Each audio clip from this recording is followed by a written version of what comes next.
so good to see everybody here today. This morning, BioCAN is going to take a look at the critical role our living landscape plays in CO2 emissions, water, and climate.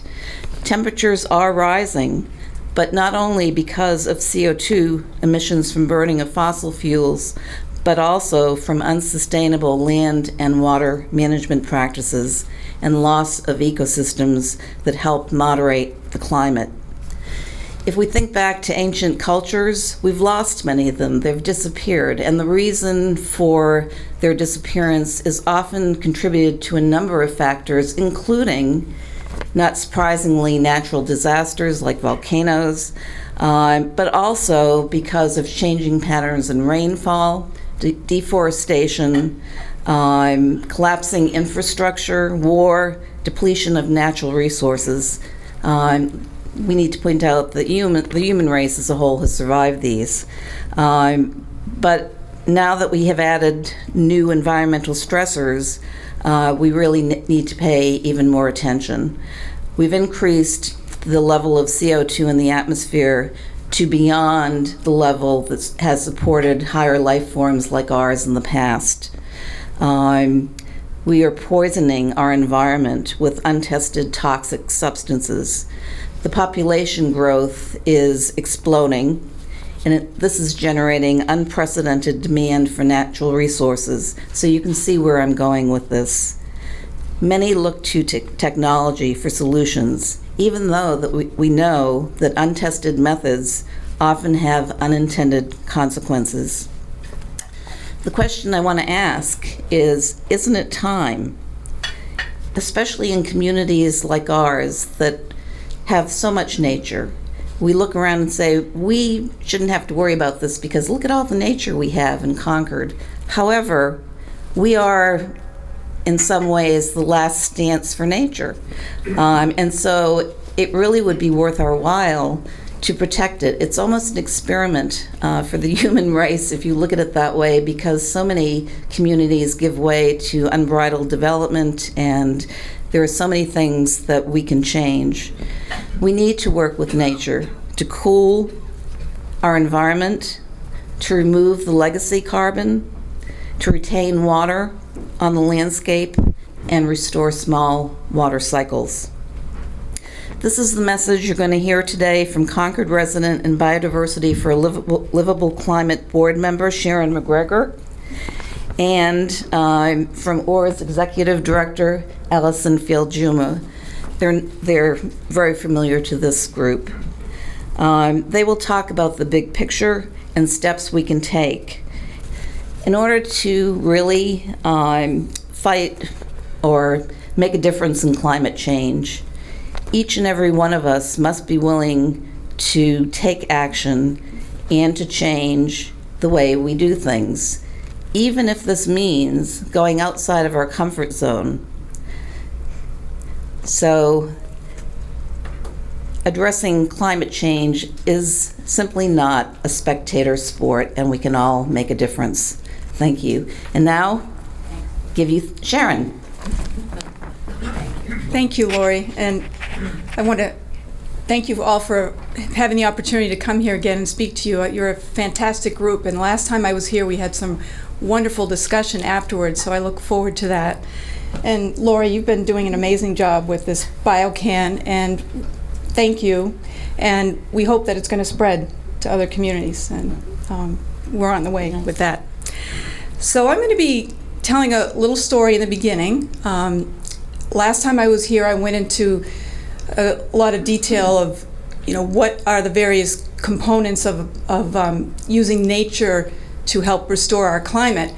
And I'm going to focus on one particular issue that has recently come to light. There's more science that's coming every day on climate. We're learning more and more about what the problem is and therefore how to approach it. So I'm going to start with in the Arctic. We have a situation going on, which you probably read about. It's been in the papers and you've heard it on the news, that the permafrost is melting. It has been melting slowly for some time, but now that pace is picking up. And so with that, we see that there's increased warming of the permafrost, which is, and also some ocean areas causing increased methane emissions. And the methane is a serious greenhouse gas. It takes less of it to cause a problem, so this is a concern. And we have increased greenhouse warming and carbon dioxide formation from the methane. So that's taking place right now in the Arctic. Methane at the time of Lewis and Clark was about 700 parts per billion in the atmosphere. Today, methane is 1,800 parts per billion. So it's gone up considerably in that time. And around 2008, more methane started to be released. And scientists went up to the Arctic to try to figure out, what is going on? Why all of a sudden are we seeing this? So if you look at this map, you'll see this is the Arctic Circle. And there's two areas I want you to look at. One is the Barents Sea, and the other is the East Siberian Arctic Shelf. Now, the Barents Sea is fairly deep. It's about 230 meters deep for that area, whereas the East Siberian Shelf, Arctic Shelf, is only 45 meters, so it's much shallower. So the Barents Sea is deep enough that methane bubbling up is not reaching the surface. It bubbles up only so high in the water column, and then it just sinks back down. But in contrast, in the East Siberian Shelf, which is shallow, methane is bubbling up and rising to the surface. So it's actually being emitted from the water and rising into the atmosphere. This is significant because as we are seeing that there's a similar amount of methane generated here as equal to the rest of the world's oceans. So this one area has a very concentrated release of methane going on. And it's because, again, of its shallow nature that we're seeing this. So where are we relative to climate in 2017? Right now we are at about 407 parts per million of carbon dioxide in our atmosphere. And in this schematic, you can see that there's 10 gigatons of carbon dioxide going up into the atmosphere just from the fossil fuel burning. And the oceans right now are a carbon sink, so there's a negative 5 about gigatons of carbon that the ocean is absorbing. And the land and the soils right now is at a pretty low level compared with historic levels of carbon drawdown through photosynthesis. So it's a little bit of an unknown, but it's in that neighborhood of -5 going in. So the atmosphere is increasing +5 on an annual basis, +5 gigatons of carbon. So our situation in 2017 is this. We have atmospheric CO2 at high levels for 407 parts per million compared to 280 parts per million that was pre-industrial. And we have rising temperatures. 2016 was the warmest year on record. Major extinctions are in progress, loss of biodiversity. Soil erosion is still going on, 75 billion tons annually. Land desiccation is key. We have a drying out of the landscape that is growing, and we all see it, not so much in Massachusetts, although we experienced it certainly last year with the drought, but in many parts of our country, in the West in particular, it's just very, very dry, as we know, with very long-standing droughts. And there's 400 dead zones, anoxic zones in the ocean around the world. And the Arctic Ocean is almost free of summer ice. So we're approaching that. And so the question we are raising as a result of this is a methane spike imminent? Are we going to see a sudden rise in methane to really put us over the edge with climate? Are we going to see a rapid temperature rise of 2 to 5 degrees Celsius? So that's the question. Not to worry.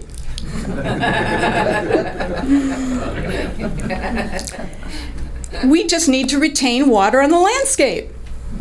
And can it be that simple? Can the answer be that simple? The key to restoring high carbon sink habitats around the world is water. Water, or more precisely, the water cycle, figures prominently in restoring these habitats. I talked about this gentleman last time I spoke, Michael Kravchak. He is a scientist out of Slovakia who is doing a lot of research on small water cycles and is showing that if we can change our methods of water management and retain more water on the landscape locally, we can benefit our local climate tremendously.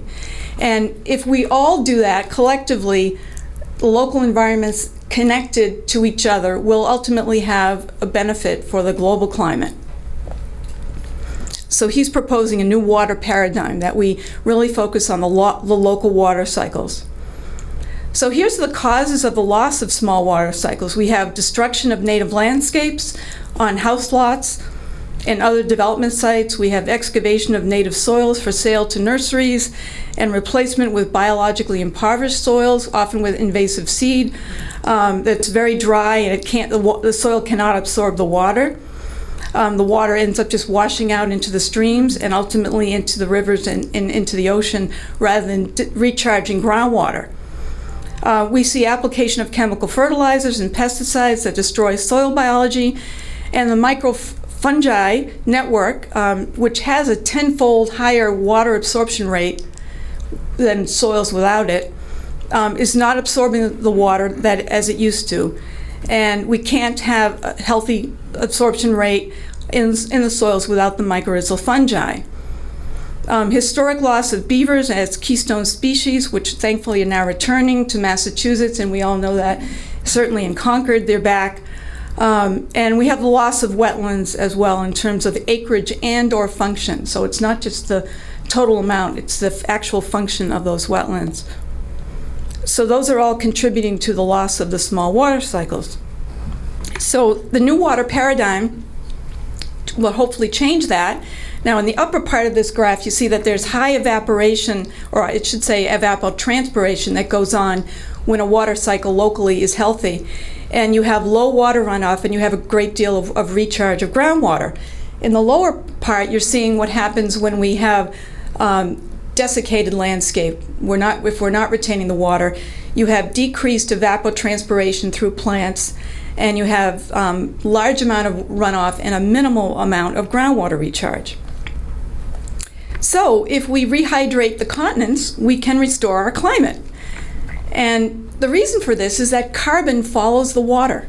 You need a healthy wet landscape, wet environment, in order for photosynthesis to take place at the rate that it should, for vegetation to thrive, for photosynthesis to happen, and for the carbon sequestration to occur. So this is why we're having a problem not only with emissions, with more carbon going up in the atmosphere, we don't have enough being brought into the soils because of the dry landscape as sort of the initial trigger, as well as other factors. But the primary thing is really the lack of water. If we start with that, if we restore that, we're going to see improvement in the carbon sequestration. So we can restore biodiversity and ecosystems, rehydrate the continents, restore climate, and the carbon follows the water. So in this picture is how one method that we can retain water in the landscape. There's a way that Michael Kravchak devised to impound land areas, not where there's streams, but on hillsides, to retain the water, to try to keep it on the landscape. So this is a retention area being built in Slovakia that did end up retaining quite a lot of water, and the vegetation came back, and there was a whole resurgence of that environment. And so besides impoundments, we can also bring the beavers back, and oftentimes they come back on their own, as we've seen in Concord. And they do a wonderful job of restoring the water, retaining water in the landscape. There's something else that we need besides water on the landscape. The other piece is vegetation. And as a historical note, I don't know if any of you have heard of, there is a water fern called azolla, which between 10 million years ago and today, the Earth kept getting dramatically cooler, and the question is why. And the reason is because azolla water fern created carbon-rich soils 25 deep. They proliferated at that time, and they created carbon-rich soils 25 feet deep, which became the permafrost. So we have carbon locked up in the permafrost. And at the same time, grasslands and the ruminants, the hoofed animals, co-evolved, and they created they made for grasslands having a tremendous growth around the continent, around the globe. Grasslands are the dominant ecosystem type around the globe. So you had those two things going on. Grasslands and ruminants co-evolved following the proliferation of azolla. And that is what caused the carbon drawdown. So here's a roadmap to 300 parts per million, what we need to do to get back to 300 parts per million, or 280 that we were at pre-industrial. And in this, you can see the various habitat types, the major carbon sinks that we need to protect and restore in order for that carbon drawdown to increase and get back to what it used to be pre-industrial. So we need to restore the grasslands, even deserts. We can restore deserts to former grassland. We need regenerative agriculture on farms to store more carbon in the farmlands. We need forest protection and restoration. We need wetlands protection, restoration, living shorelines. With rising sea levels, the hope is that the living shorelines are going to be able to migrate inland, and they will do a lot to sequester carbon. And the Arctic permafrost, I think we need a lot more azolla and grazing herds back up in the Arctic Circle as there once were, and that can restore that habitat and bring back the permafrost so that it is stable. So this is the amounts of acres that we're talking about that we have that we need to restore. 10 billion acres for grasslands, 5 for farms, and so forth on down the list, for a total of 24 billion acres. And the gigaton number of carbon that would be stored from doing that is 52 gigatons of carbon. This is my backyard. I'm helping to contribute to that 52 gigaton storage of carbon in my own backyard. And that's one of our major points today, is that, yes, we need to restore the large areas like grasslands and forests, all of that, wetlands, but we also need to work on our own backyards. Not because our individual backyards are going to make any major contribution, but if we start to change our ways of managing the landscape and more letting nature be what it wants to be and can be, we're going to see the natural carbon, water, and nutrient cycles restored, and carbon storage is going to occur. We'll have more water in the groundwater, hydrated landscapes, and we'll have nutrient cycling improve for more nutritious foods as well. So for a goal of 300 parts per million by 2061, which is a number that we picked out, it's when Halley's Comet returns. So let's shoot for that as a goal. So we would have, at that point, we're assuming staying the same with emissions.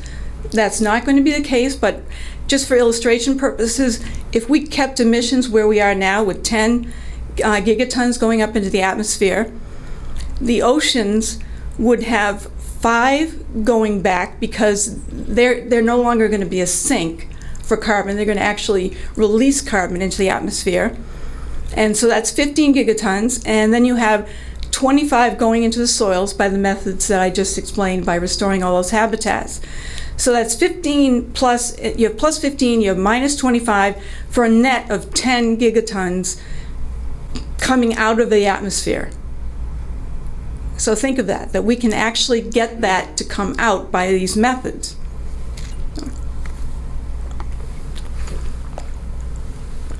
So here's scenario 300 stepped up over 4 decades.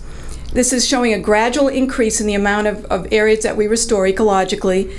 So if you look in the left-hand column, the fossil fuel stays the same. We're just assuming that, although we are striving to reduce it. The land use that I just showed you, that's the amount of gigatons of carbon that we would draw down by increasing protection and restoration of major carbon sinks, for a total of 25. That's stored into the soils. And then, so on the far right, you see a decrease of about 50 parts per million carbon dioxide, which would bring us down to 295 parts per million carbon dioxide by well, more than that by 2061. So, can we do it? That's really the only question, is can we do enough restoration over this period of time to make that happen? And the answer is we can, but the question is, will we? Now, in this graph, we're seeing that 300 parts per million was pre-industrial. That was the first time that had occurred in 650,000 years. Then we got up to 400 parts per million, which is now, and this is the first time in maybe 2 million years. So if we keep going up, if we hit 500, and if we go the opposite direction and keep increasing rather than decreasing carbon storage, and we're at 500 parts per million carbon in the atmosphere, that's the year of Halley's Comet, then that's going to be serious. That's when, and before that, we're going to start seeing the feedback loops really exacerbating the problem, and it's going to accelerate the whole process of climate change and the attendant storms, increased incidence of storms, and all of the problems, drought, flooding that goes with that, is going to be a scenario that we all don't want. So, therefore, which shall we choose? Shall we go with the scenario 500, where it's business as usual? Will take us to carbon dioxide levels exceeding 500 parts per million by the return of Halley's Comet? Or are we going to choose scenario 300 parts per million, getting back to the 300 parts per million that we had pre-industrial? And this is nature's potential realized through protection of intact ecosystems, restoration of those that have been damaged or lost, and water retention on the landscape. Those are the three key things that we all need to do. And the level of urgency, as I mentioned, because of the feedback loops and acceleration of climate change and impacts, really dictates no other course. As James Hansen and the IPCC, the Intergovernmental Panel on Climate Change, agree, if we stop burning all fossil fuels today, it's still too late. We have to remove the legacy carbon and cool the planet now. So here we are up in the atmosphere where the carbon dioxide is, and looking down at Massachusetts, and this is where we need to get the carbon to go back to the landscape. Bring it right out of the atmosphere and bring it down through photosynthesis, and we can do that. And I have a couple of slides that we can talk about more in the discussion period, but here's one about how to build soil health. So this is simple things, that we can all do: reducing lawn area, stop using chemicals, remove invasives, make sure we plant natives and encourage natives, use biochar as a soil amendment to store carbon, practice permaculture and regenerative agricultural methods in farming. Those are things we can do to build soil health. These are major areas that each of us and the town can work on to have maximum impact. The town can, I'm hoping, include nature solutions in its energy director's job description, planning directors as well, NRC director, DPW, other job descriptions across the board. A lot of them are already doing things, but there's more that can be done there. We can make sure the tree bylaw is the best it can be. I am not familiar with the specifics of that now, but I'm only asking, is it the best it can be? I know it's a good one. Let's see if there's even more we can do. Can we protect more land in the spirit of E.O. Wilson's Half Earth plan, including putting more CPA funds that now the lion's share of that is going to affordable housing and active recreation sites? Can we put more of that into open space and ecological restoration of the lands that we have, rather than just only protecting the landscapes? We need to restore them. Can we preserve native trees, vegetation, and soils with every action? Stop using pesticides and chemicals on town properties. I know they're already doing that for the most part. We have to make sure we're doing it everywhere and on private lands. Can we adopt biodiversity and ecosystem decision-making principles? Yeah, just one more minute. In all decisions, and I talked about this at length in my last talk as well, is if we try to upfront consider the implications for biodiversity and ecosystem health in all our decision-makings, then that is going to prevent problems from occurring. So every entity needs to do the nature piece. Biodiversity-based decision-making is necessary in order to get us out of the cycle of creating problems and having to remedy impacts at every turn. We must prevent in order to be truly sustainable. But my overall message is we have a very urgent situation, but we can turn it around. And we all, every single one of us, corporations, nonprofits, governments, individuals, everyone has to do their part. And the time is now. Thank you.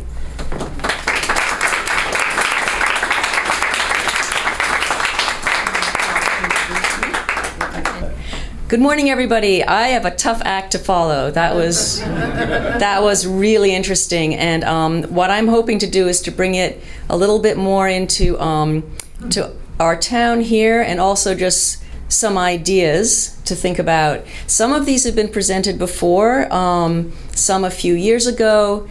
So circling some of those back so that we can see where we are now and whether some of them may apply. So I'm Alison Field-Juma. I'm from ORS, which is the Watershed Organization for Your Community, the Sudbury, Assabet, and Concord Rivers. And we obviously think a lot about rivers, but if you don't think more broadly than that, you don't have a river. So we think a lot about the bigger watershed and where the water comes from and the entire ecosystem that it lives in. So I'm going to touch on a few separate areas. One is working through the topics, looking at energy conservation. I know that the main focus of this group is climate. There's a lot of discussion of carbon. We're talking a little bit more about how the carbon fits into the whole ecosystem and what we can do. So I'm going to touch on some different areas that get into that. So energy conservation is obviously a key piece. You talk about that a lot. A little bit looking at sprawl and how that affects the use of energy, and impervious cover and heat in particular.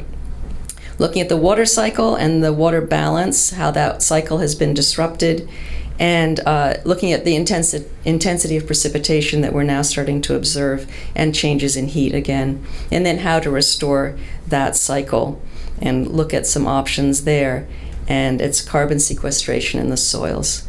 So here we know that our precipitation is now becoming more intense. That has been, this data is historical. It's from 1958 to 2012, and you can see that really the epicenter in this country of increasing intensity of precipitation is here. Actually, that whole is northeastern United States, where it says 71%, but actually Massachusetts and Connecticut are the worst in terms of, and what they mean by increasing intensity of precipitation is instead of having gentle rain over several days, you get one big storm and it hits all at once. So the result of that is that when the rain comes down, less of it will have a chance to infiltrate into the soils, more of it will run off, it will carry more pollution, it will have more erosion, there will be more floods, and then because you're not recharging the groundwater, then you can end up with more severe droughts, loss of base flow going into streams, and the streams drying up, as we saw last summer. The other piece that we want to look at is heat waves and heat islands. This is from the Cambridge Climate Vulnerability Assessment, which was completed last year. It is a very in-depth study that took several years. Working with Boston also had a parallel study. And they looked at sea level rise and storm surge, but they also looked at temperature. And so this is for Cambridge, but it's really, if you look at the climate patterns, it's not very different from here. So in up to 2000, this in the orange are the number of days over 90 degrees, and the red, one little red box there, is one day over 100 degrees in the course of a summer.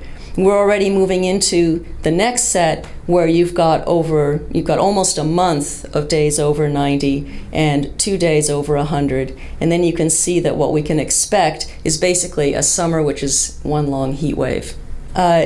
So looking at our situation here, one of the issues has been the changes in land use. That is actually a picture of Concord, which I remarkably found yesterday in the press. But that was, I don't know, maybe it's your neighbor, maybe it's your house, I don't know. Hope not. But that's where we see small houses, which are generally surrounded by quite a lot of green space, turning into large houses with very little green space. So of course you have a bigger house. You may not be using more water because it may actually accommodate the same number of people as a small house did. Maybe it'll have a few more people, but maybe not. But you will be trying to heat and cool that house, and so you're getting to obviously more energy use there. Certainly, generally more impervious surfaces. So you've got a big roof, you've got now a paved driveway, and so what happens is there's more runoff from that property, and it's probably going to enter the street drains and head down a pipe somewhere, emptying eventually into a stream. Because of those impervious surfaces, it's also going to get hotter. You've cut down maybe a couple trees, you have all that roof and pavement, and so that particular property is actually going to be hotter during the summer. And because there are less vegetation, there's also less evapotranspiration, as Sharon was talking about, and that is key. And what does evapotranspiration do? Just like an air conditioner, it cools the property. So not only are you not having the vegetation that is capturing the carbon, but the property is not actually cooling itself. So what we're seeing essentially is a landscape being replaced by landscaping, and we can pay a lot of money for that. It may have irrigation system to keep it green, lawn chemicals, mowers, blowers, and ultimately a lot of these landscapes don't have much biodiversity in them. The soils can be impoverished. They don't have the life in them, and they're not able to take in the carbon that they would otherwise. And because they're often not deep enough, especially with new developments, does Concord have a minimum soil depth bylaw rules? I'm not sure. Some communities have a minimum it's not, topsoil. As part of our rules and regulations, but any new developments that go through the planning process is something that we require. They do have to have a minimum topsoil, which is very important, because what you can see often is that people will need an irrigation system because they don't have good soil and they don't have enough of it. So they have to keep watering the grass, because otherwise there's no way that soil is going to hold the water for more than a couple of days.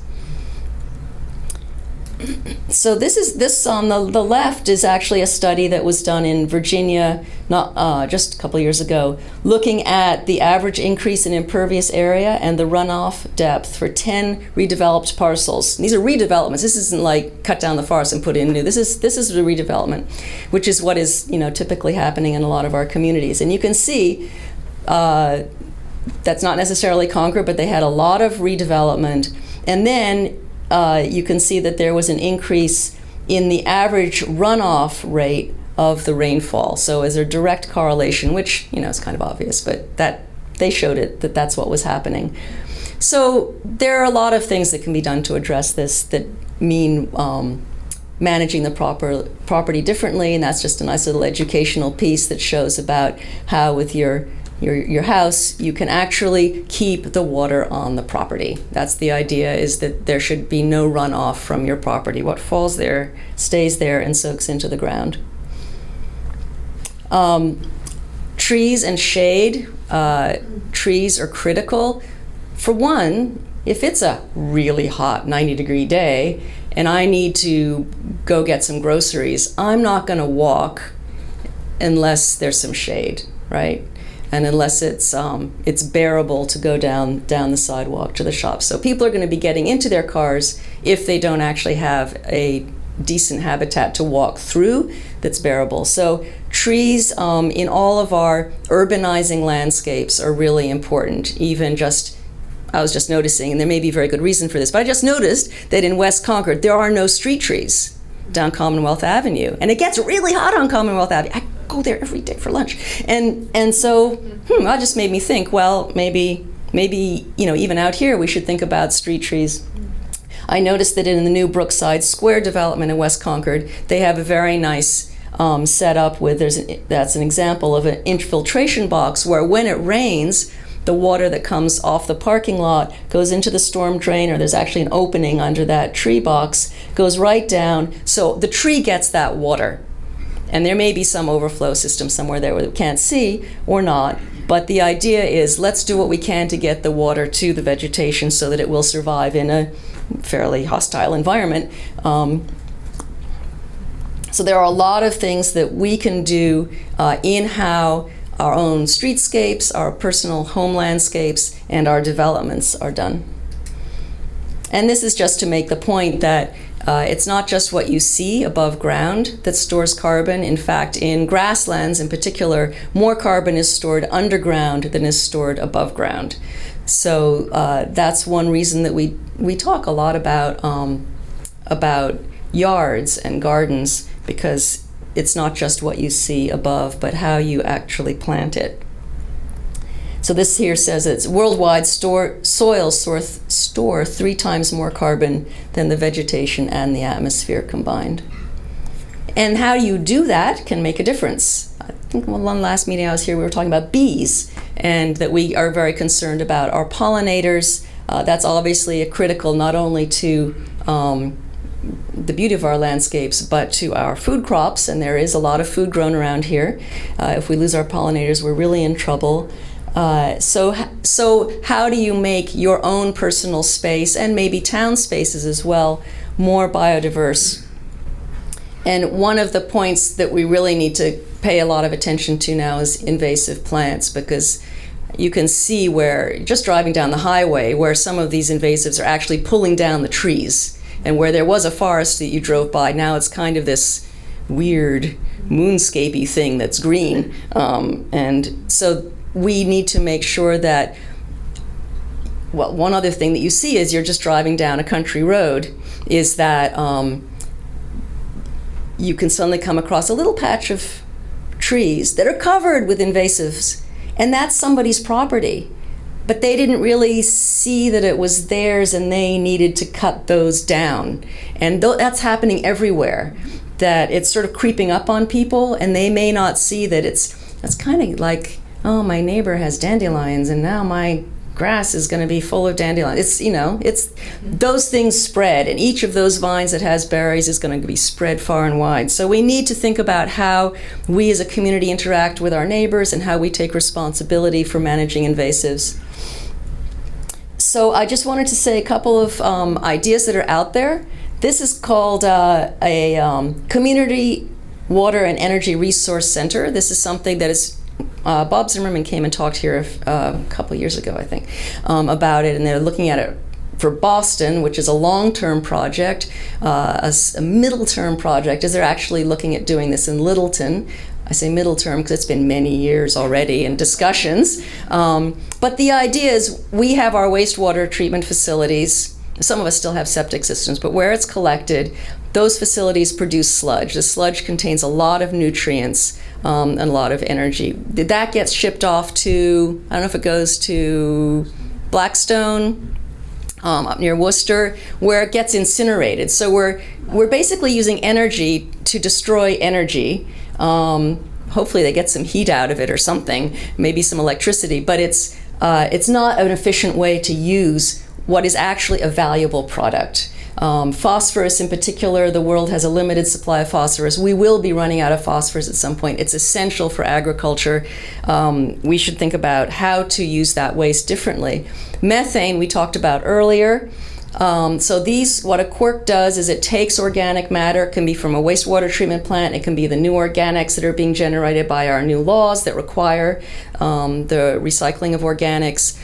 It can be from companies, whatever. Bring it together, use it to generate methane through biodigestion, and burn that methane to generate energy. And so then you've actually closed the system in a very effective way. You've got more energy to use. It's being generated locally. So I think that's something to keep an eye on.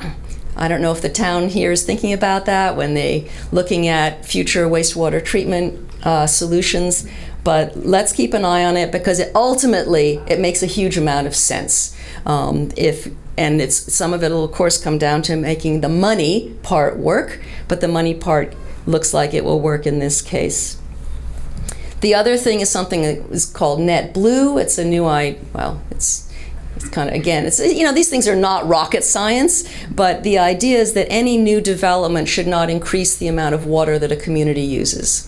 So a new development or redevelopment would need to absolutely minimize the amount of water it uses, help others in the community minimize the amount they use. If that still is not getting to no net increase, pay into a fund that can be used by the community to do various projects that will get towards that goal.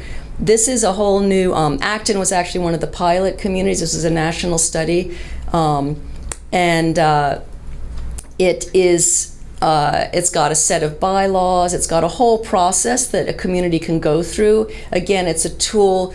Maybe you're not going to get 100%, but I think it's a really important goal to say we can have development, we can provide housing for people who need it, we can do these things, but let's not increase the amount of water we use by simply using water more efficiently. It's not that simple, but by using water more efficiently. Lastly, this was the map of our state last summer. These are the water use restrictions. What you can see, the point here is that it's a complete patchwork. And then within each community, it kind of looks like that again, because you have folks who have private irrigation wells, folks who are using the public system, you have water bans, you have people not following the water bans. The whole thing is not being managed as a whole. And so there's now a bill in legislature to try to actually improve our drought management system at the state level so it's consistent, it's fair, we're all using water ultimately from the same source, and so we need to really all abide by the same rules. That can be a hard sell to people who've made a big investment in their private wells, irrigation systems, but it's ultimately where we need to go, and the state looks like they're going to help all of our communities do that by sort of providing a baseline in a drought emergency.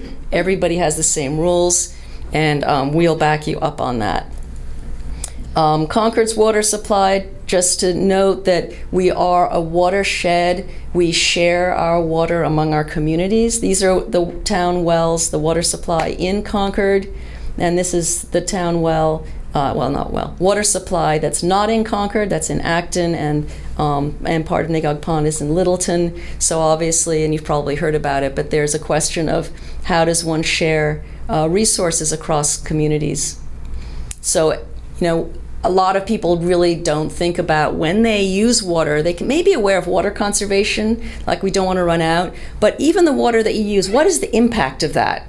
Now in the summer, it may have an impact in terms of, even here, these are cold water fisheries in the bright color. If those are dried up, those fish, which are rare, and eastern brook trout, etc., will die. So, and those are particularly important resources to keep. Those are the areas that we need to protect. So as we drink and consume our water, what is the effect of that? So let's think about that in a watershed-wide setting. So this is just getting back to keeping the water on the land.